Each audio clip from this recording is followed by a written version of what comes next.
Hello, everyone. Welcome to Barca News. It is September 11th, 2024, and Barcelona could possibly go back to the Spotify Camp Nou ahead of schedule. Also, Raphinha blocked a massively lucrative exit during this summer transfer market. And finally, Deco has spoken out and given an insight about the club and what happened during the summer transfer market. We have a lot to discuss, so let's begin.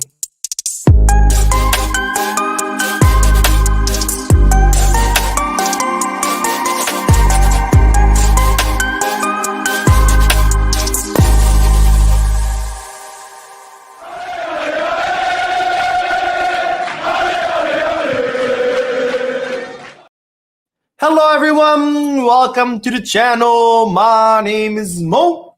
This is the Barca News live podcast, which is on every Mondays, Wednesdays, and Fridays, where not only do I get to share Barcelona news with you, but I also get to interact with you lovely people in the chat section by reading your comments out loud, answering your questions, and getting the discussion going. For those of you who will be watching when the podcast ends, don't worry, I will be putting timestamps in the description and chapters in the timeline in case you do want to skip through all the discussion. Now, having said all that, make sure to hit the like button, subscribe to the channel, drop a comment. If y'all looking for any Barcelona jerseys or merchandise, make sure to hit the Gold Kids, Kickback, or Fanatics. If y'all like to place any sports bets, make sure you hit the Bet Us. All links are down below in the description. By the way, quick announcement. I know I announced the winners of the Barca News raffle on Monday.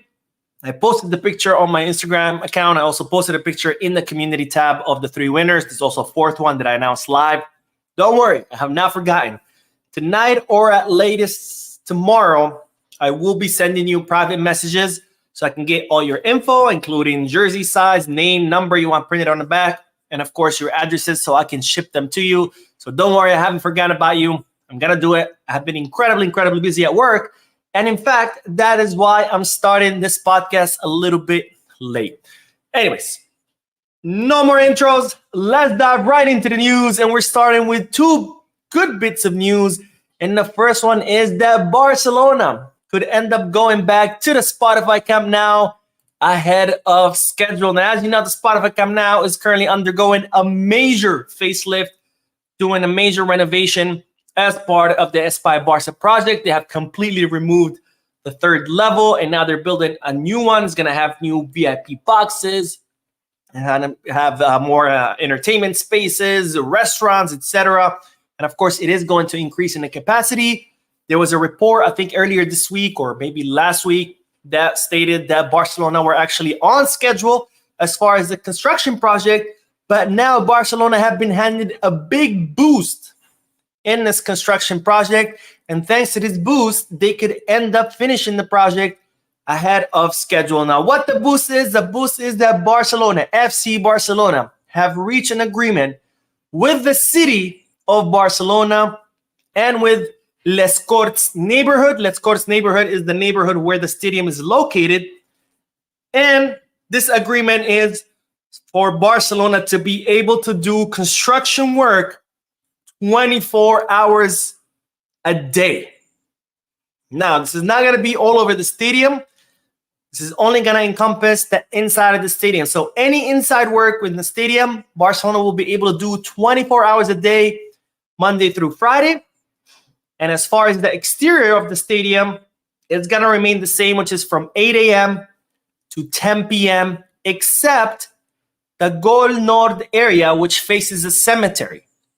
That area, Barcelona will be able to do exterior work until midnight. So the inside of the stadium, they'll be able to work 24 hours a day. The exterior of the stadium from 8 a.m. to 10 p.m., except the Gol Nord area, well, they'll be able to work from 8 a.m. to midnight because that area faces the cemetery. It doesn't face any houses. Now, originally, the schedule of the construction was implemented in order to protect the neighbors around the stadium. So, they don't get construction noise and they're not able to sleep. But now they've reached this agreement with the neighborhood and with the city to extend the hours of construction. And this will be assessed in a month. So the schedule will be good for a month. In a month, they'll reassess. They'll take input from the neighbors.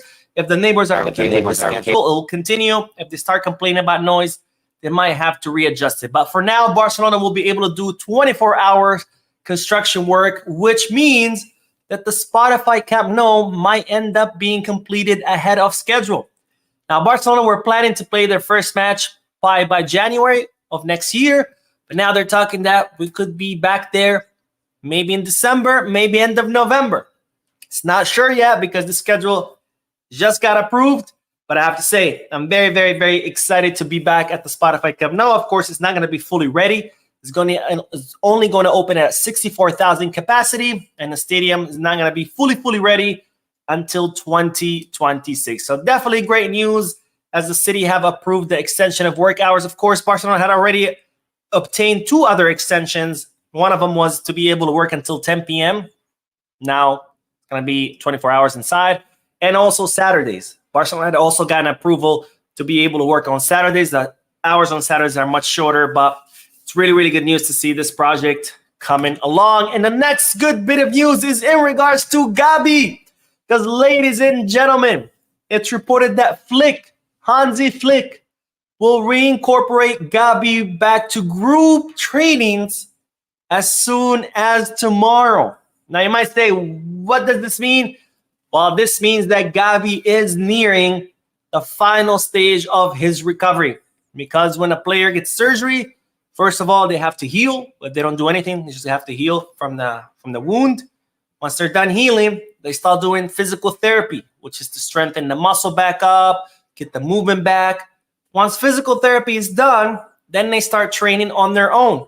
Like they're on the field with the ball. Well, actually, first, when they're training on their own, they don't even touch the ball. They're just doing exercises, running around. Then they start touching the ball. But they're training by themselves. And then finally, the final phase is when the player starts training with his teammates. So Gavi will start training with his teammates as soon as tomorrow, which again is an indication that he is nearing his full recovery. Now, this is not going to be full workouts with the group. He's got to do still part of his training individually and part with the group. But again, it means that he is coming along his recovery. And of course, as I told you before, Barcelona are estimating that he could be back on the field by November. But of course, that's not set in stone because Barcelona don't want to rush him back. Barcelona want to take every single precaution to make sure that Gavi is not 100%, but 200% healthy because they don't want to risk the health of their young players. So definitely good news on that front. Spotify Camp Nou had a schedule, and it looks like so is Gavi's recovery. All right, let's do the chat section. And then we will talk about the exit that Raphinha blocked, a massively lucrative exit. Riley says, hello, everyone. Welcome to the channel. My name is Mo. Thank you, my friend. I should have just let you do the intro and saved myself some time. Tapin says, Raphinha loves this club more than anyone. I'm so ashamed I ever slammed him. I wouldn't say more than anyone. If there's anyone that loves the club more than anyone, it would be any of the academy kids. Simple as that. Gavi, Balde, Lamin, Cuarci, Bernal, Casado. Those players are going to love the club more than anyone, more than any other player, because the club is literally their home. They grow up at the club. They sleep in La Masia. They eat at La Masia. They go to school in La Masia. They train in La Masia. It literally becomes their home. And that's why you see the youngsters play the way they do and give it all to the club the way they do, because that truly is their home. No one that you're going to bring from another club is going to ever love the club as much as an academy kid, because these other players, sure, maybe their dream was to play Barcelona. Sure, they love Barcelona, but they didn't grow up with it. Most likely have their own teams back home. I'm sure Raphinha follows some Brazilian team at home. I'm sure Lewandowski has a team in Poland. I'm sure, Frankie has a team in Netherlands. No one's going to love the club like the youngsters will. All right, let's see what else. Vivek says, hi, Mo. I'm Vivek from SoCal. First time in the live podcast. Amazing channel to get quick updates. Thank you, my friend. Thank you for joining the live podcast for the first time. I hope to see you around more. And Yomi Dada, who's always around in the podcast, says, hey, Mo, glad I caught the live stream today. I hope Flick and Barca make Frankie de Jong pay for his disrespect. I don't know if Flick is going to get involved with this. He just arrived, but if I was Barcelona, I would definitely be storming him and be like, look, if you don't have the decency of picking up the phone to answer the renewal offer that was sent you months ago, if you don't have the decency of following the club's instructions as far as your injury, and all you want to do is just come do your individual trainings and then go home while charging the highest salary on the squad, then you know what? We're putting you on the stands. You're not playing a single minute until you either renew or leave. That's what I would do with the club. That's what Juventus did with Chiesa. And that's what all clubs do with their players when they pull stunts like this. I think Barcelona needs to start doing the same. And Yanana says, keep up the good work, Mark. This is Ben from Ghana. Thank you, my friend, for watching. And thank you for your comment. And with that, we get back to the news because we do have to talk about the massive offer that Raphinha blocked. Now, Raphinha, since Hansi Flick arrived in Barcelona and became a coach, Raphinha made it very clear to the German coach that he did not want to leave Barcelona. He also made that clear to his former agent and now Barcelona sporting director, Deco. And as I reported over the summer market, Barcelona had received an offer from a Saudi club that wanted to sign Raphinha, that were offering Barcelona good money, and that they were offering Raphinha good money as well to take the Brazilian. Barcelona wanted to accept that offer, but Raphinha said no. And while now, not only have we gotten confirmation that that did indeed happen, but now we also have more details about who the club was and how much money were they offering. Now, the club is Al Hilal from Saudi Arabia, which is where Neymar plays, and they have reportedly offered Barcelona 100 million euros for Raphinha, and they had offered Raphinha a salary of 25 million euros per season for a total length of 4 seasons. So they would have paid him 100 total in salary divided in 4 years and 100 million euros for Barcelona, which again, Barcelona wanted to accept, but Raphinha made it very clear to Barcelona that he was not moving, that he was not leaving. And as such, Raphinha ended up staying at the club, which begs the question, if you were the Barcelona sporting director and if it was completely up to you, would you have accepted the 100 million euro offer from Al Hilal? Because after all, that is a lot of money. It would have probably helped us reach the 1-1. It would have solved a lot of our problems. Or would you have said no and kept Raphinha in the squad? Let me know in the chat section or in the comment section once this live stream ends. Now, really funny, by the way, side note, still related to Raphinha, but side note. I don't know if some of you follow him on social media, but yesterday Raphinha was just blasting people on his comment section. He posted a picture on the beach. I think it's with his wife, maybe girlfriend. I think it's wife. I'm not sure. And then I guess people were just trolling him, saying that he's ugly. And he was actually replying to everybody who was trolling him. And he was like hitting back. And he was like getting mad. I thought it was really funny.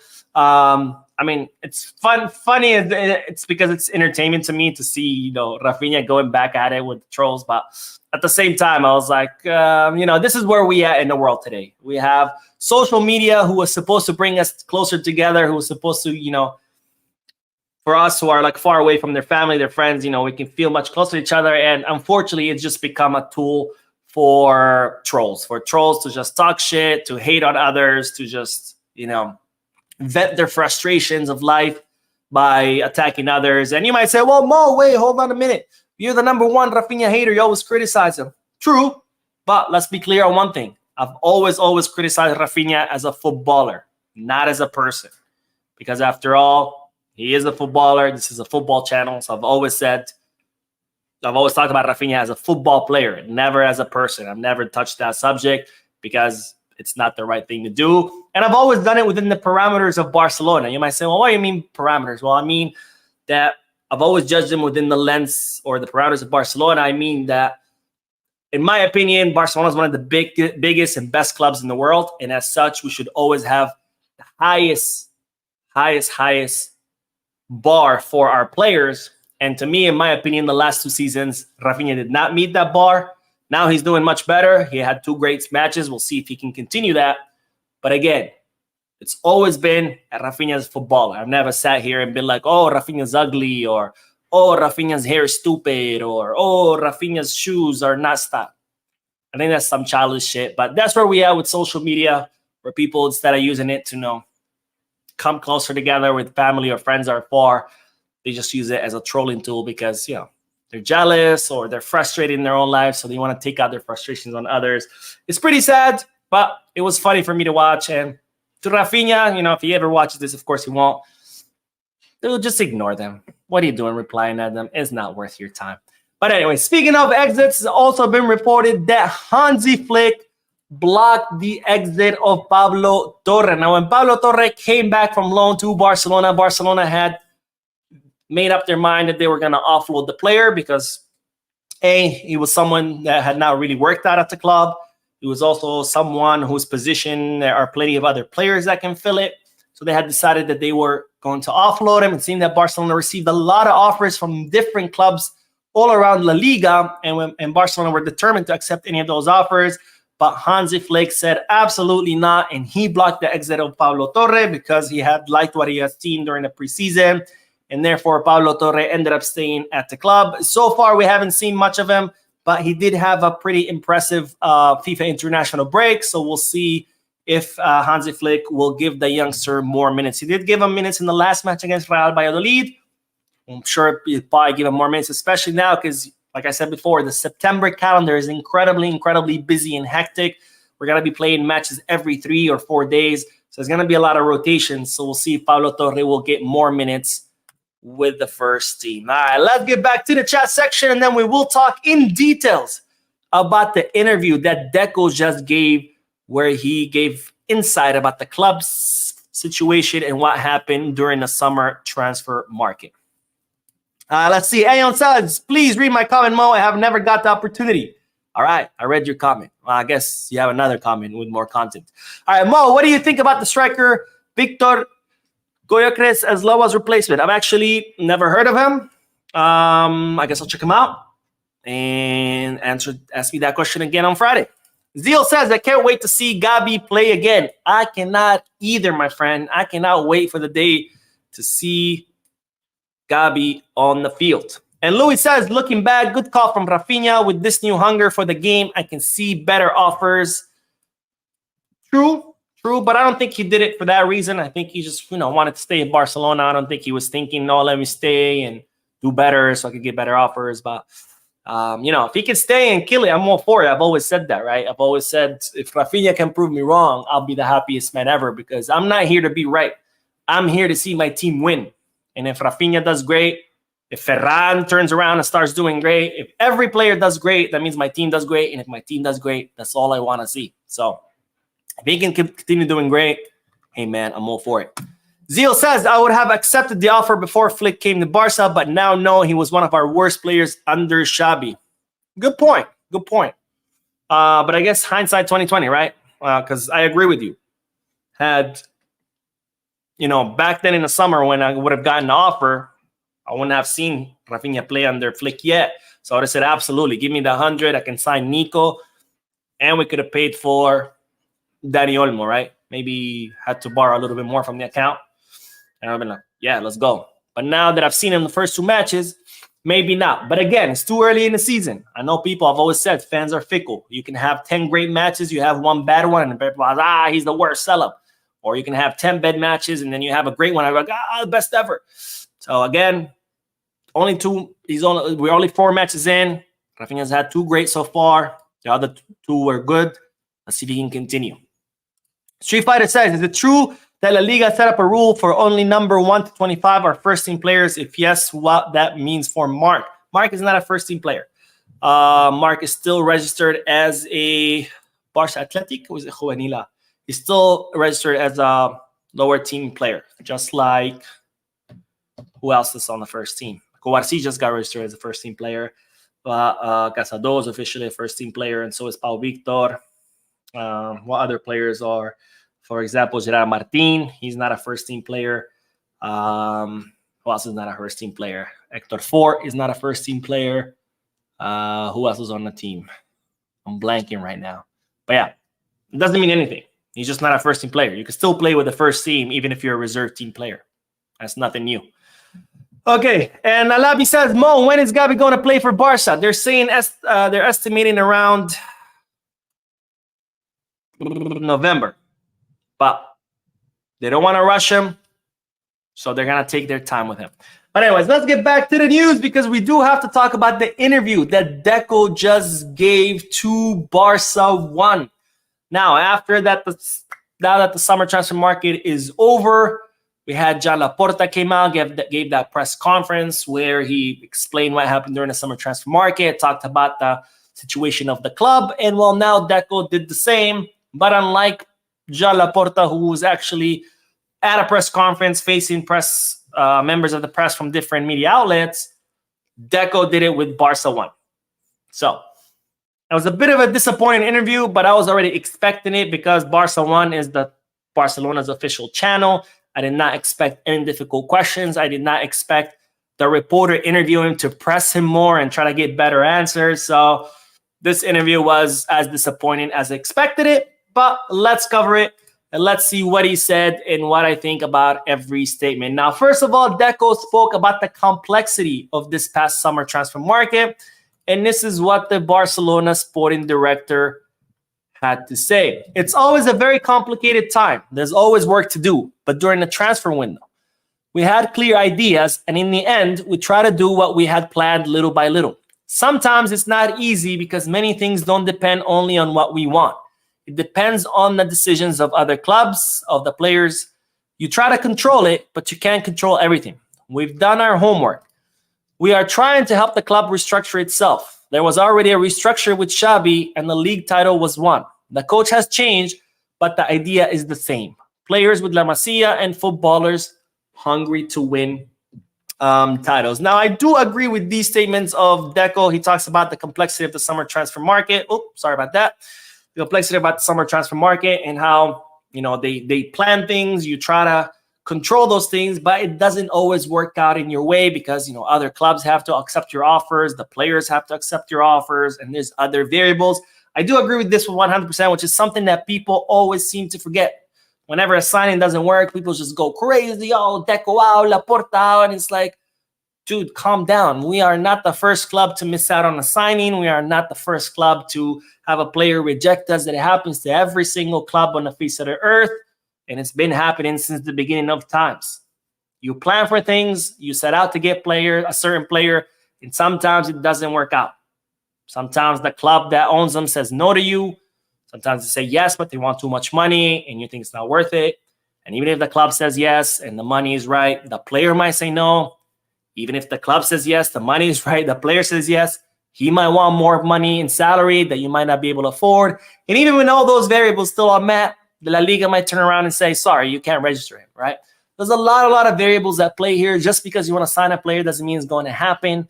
Things fall apart all the time. It happens to everyone.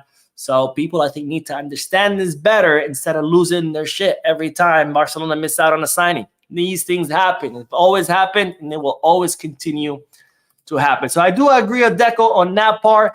And the next bit was Deco talking about Hansi Flick. He was asked about the new German coach. And this is what the Barcelona sporting director had to say. Hansi has the experience. The years are what give you. He has this. He has trained great teams, and he knows what it is like to be in a great club. And this gives us peace of mind. He is a calm person. He is a hard worker. He's a coach who has clear ideas. He is very demanding, very clear about what he has to do. And I would define him as a hard worker. So Deco giving his opinion of Hansi Flick and kind of, giving us an insight on why I guess Hansi Flick was selected. I thought this answer was all fluff with really no content in it. I mean, all he tells us is that Hansi Flick is a calm person and a hard worker. I mean, Xavi was a calm person, except whenever he would lose it on the field, and he was a hard worker too. He's demanding. All coaches are demanding. I mean, tell us more. Tell us why Hansi Flick. Why did Barcelona pick Hansi Flick? Why did you think Hansi Flick should be the coach?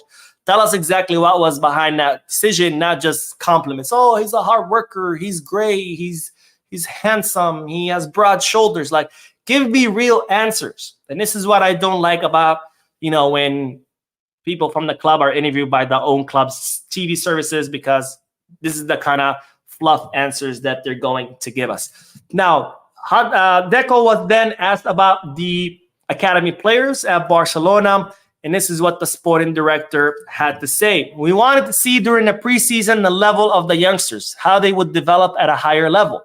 Casado, for example, we already knew. We knew Bernal could perfectly perform at that level, but we had doubts because of his age. We needed to test him. The idea was that if the youngsters worked, we didn't have to go to the market so much. Now, on initial thought, when I first heard these statements, I was like, okay, agree. But then I thought a bit more, and I thought about more of what's the message between the lines, right? Because you always have to read between the lines. And this is what kind of bothers me about what Deco says here. Because on one hand, I do agree with the idea that we should always focus on La Masia. I think our team should always be made up mostly from La Masia players, and then go to the market to bring 2-3 other players just to balance out the team and just to give it a little bit more, punch. I agree with that idea overall. But the way Deco structures it, he says, that the plan was to try out the youngsters. That way they don't have to go to the market. But that wasn't really the plan, though, because Barcelona went to the market to get players, and then that didn't work out because the Nike deal fell through, and therefore Barcelona were not able to reach the one-to-one rule, and therefore Barcelona were not able to sign players. So then Barcelona went back to the academy. That was the order of things, not the other way around. And this is what I didn't like, because, look, if Deco would have been honest and said, look, we had a plan to sign players. We did our research. We decided what players we wanted. We went out to the market. We talked to the players. We talked to the agents. Everything was going great. And then, boom, Nike deal gets stalled. We can't reach the one-to-one, so we weren't able to sign who we wanted. Nobody would have said anything. Everybody said, okay, we respect your answer. You're being honest. That's exactly what happened. But why try to lie and make it seem like, oh, no, we went to the academy, and that's why we didn't sign anyone? Because that's not what happened. We didn't sign anyone because we couldn't sign anyone, and therefore we resorted on the academy.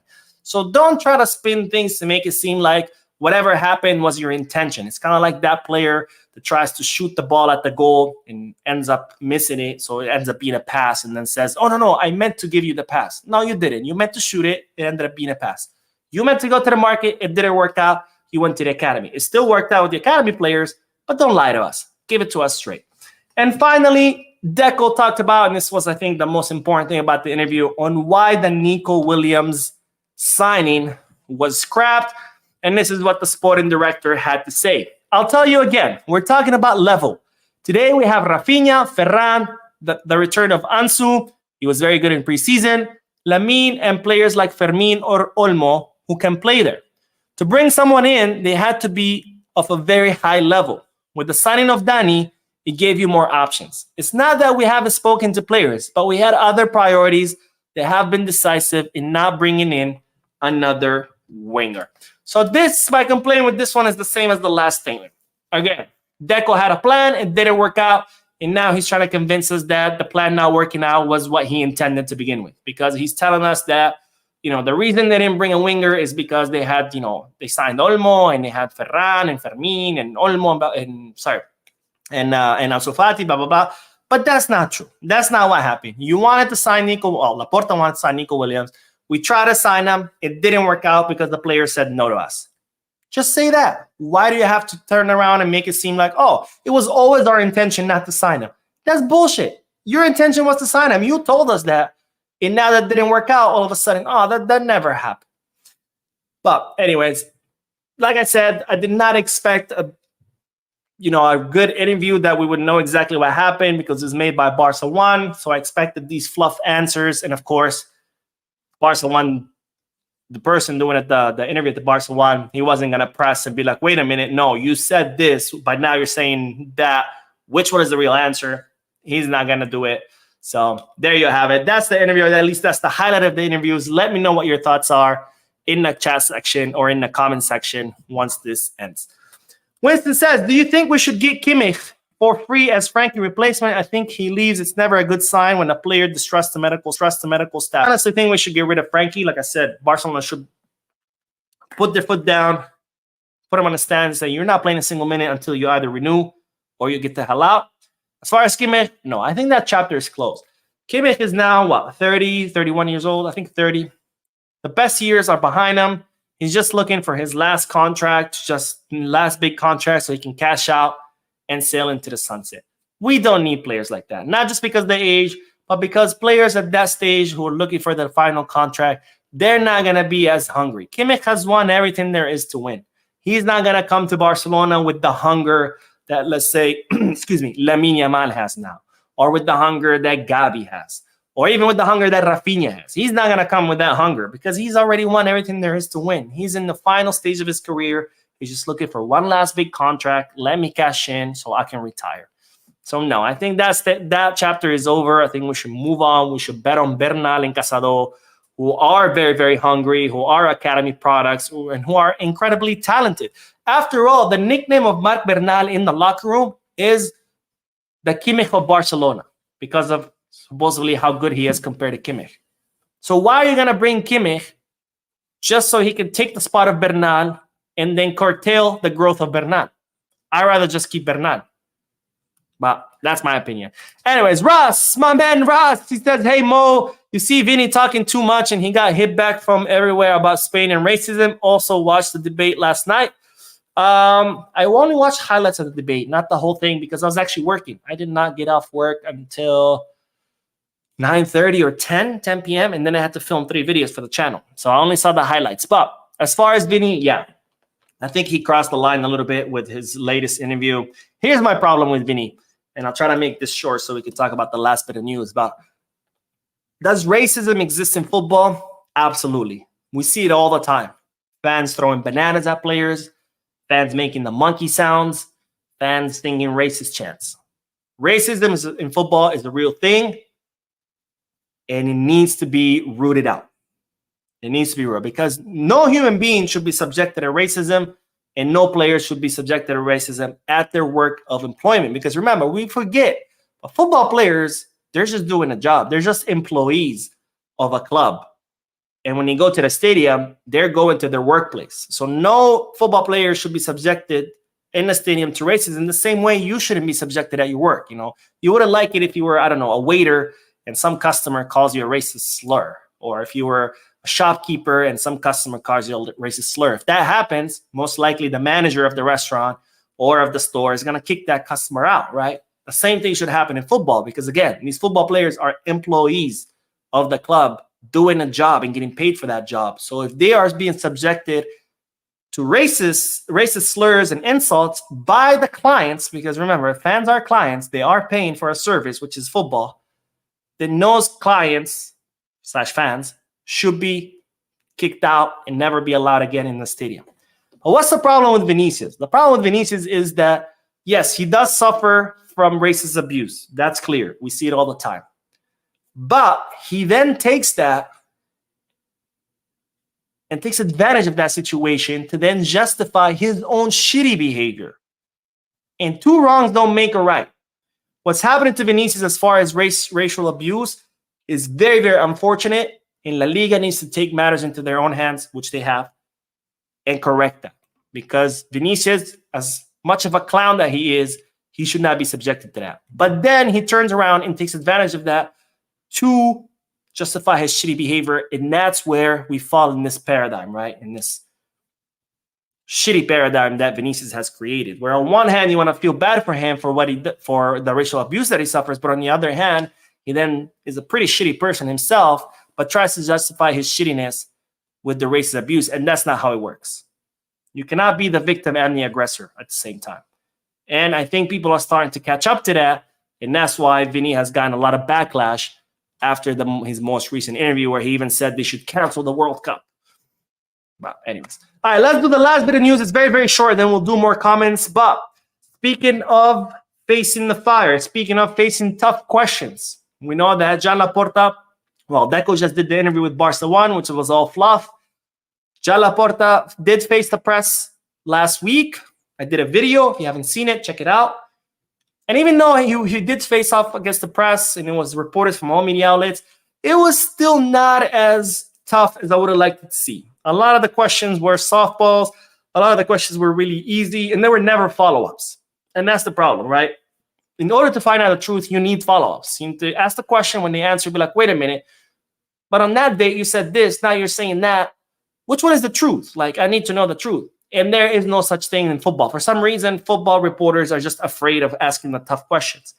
But don't worry, because Joan Laporta is set to attend the assembly, the General Assembly, with the Socis or the club members pretty soon. And during this assembly, he will have to explain the entire finances of the club. And now, this is not going to be like a press conference where he just got to get up and be like, everything's amazing, guys. No, these are the actual socios. These are the people who own the club. And John Laporta is going to have to come prepared with paperwork, with account statements, and explain exactly what's going on with Barcelona's finances. And he's going to have to answer the tough questions because these socios are not football reporters. They're not just going to be like, oh, okay, we believe you.